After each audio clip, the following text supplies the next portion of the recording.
અને હવે નજર કરીએ અન્ય સમાચાર પર। વાત બનાસકાંઠાની। બનાસકાંઠામાં ફૂડ વિભાગ દ્વારા કાર્યવાહી હાથ ધરવામાં આવી છે। 5 પેઢીમાંથી ઘી અને તેલના 14 જેટલા સેમ્પલ લેવામાં આવ્યા છે, ત્યારે ડીસા અને ચરોતરની પેઢીમાંથી ઘીનો જથ્થો સીઝ કરવામાં આવ્યો છે।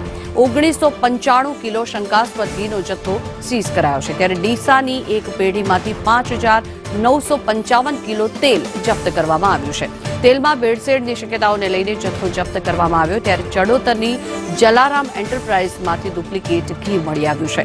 ઘીના પેકિંગમાં અમૂલ ઘીના ડુપ્લિકેટ લેબલનો પણ ઉપયોગ કરાયો હોવાનું સામે આવ્યું છે, જેને લઈને આ સમગ્ર તપાસ હાથ ધરવામાં આવી રહી છે અને સાથે જ ઘીનો અને તેલનો જથ્થો સીઝ કરવામાં આવ્યો છે। ડીસા અને ચડોતરની જે કંપની છે તેમાંથી ઘી અને તેલનો જથ્થો સીઝ કરવામાં આવ્યો છે। 5955 કિલો તેલનો જથ્થો સીઝ કરવામાં આવ્યો છે। 5 પેઢીમાંથી ઘી અને તેલના 14 જેટલા સેમ્પલ લેવામાં આવ્યા હતા। તેલમાં પણ ભેળસેળ હોવાની શક્યતાઓને લઈને આ જથ્થો સીઝ કરવામાં આવ્યો છે।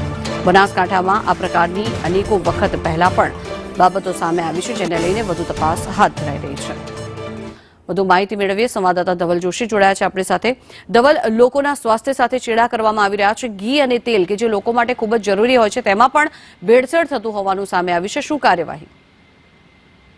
જનતા ચોક્કસથી બનાસકાંઠા જિલ્લામાં છેલ્લા કેટલાક સમયથી ભેળસેળીય વેપારીઓ છે તે બેફામ બન્યા છે અને બેફામ રીતે જે ખાદ્ય ચીજવસ્તુ હોય છે તેમાં ભેળસેળ કરીને લોકોને પધરાવી લોકોના આરોગ્ય સાથે ચેડા કરી રહ્યા છે, ત્યારે ફૂડ વિભાગ દ્વારા હવે સખત જે કાર્યવાહી છે તે કરવામાં આવી રહી છે। ફૂડ વિભાગ દ્વારા જિલ્લામાં આવેલી 5 પેઢીમાંથી ઘીના સેમ્પલ લેવાયા હતા, ઘી તેલના 14 સેમ્પલ લેવાયા હતા અને તેમાંથી ડીસા અને ચડોતરની પેઢીમાંથી 1955 કિલો શંકાસ્પદ ઘીનો જથ્થો ફૂડ વિભાગે સીઝ કર્યો હતો।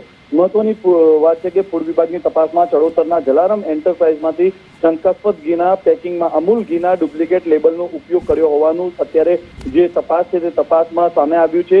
તો સાથે જ ડીસાની અન્ય એક પેઢીમાંથી 5955 કિલો શંકાસ્પદ તેલ જપ્ત કરાયું હતું। જે પ્રકારે આ જે ડુપ્લિકેટ વેપારીઓ હોય છે તે જે ખાદ્ય ચીજવસ્તુ હોય છે ને તેમાં ભેળસેળ કરીને લોકોના આરોગ્ય સાથે ચેડા કરતા હોય છે, તેને લઈને ફૂડ વિભાગ દ્વારા અત્યારે તો આ બંને પેઢીમાં તેલ અને ઘીનો જે જથ્થો છે તે સીઝ કરીને તેના સેમ્પલ છે તે પરીક્ષણ અર્થે મોકલાયા છે।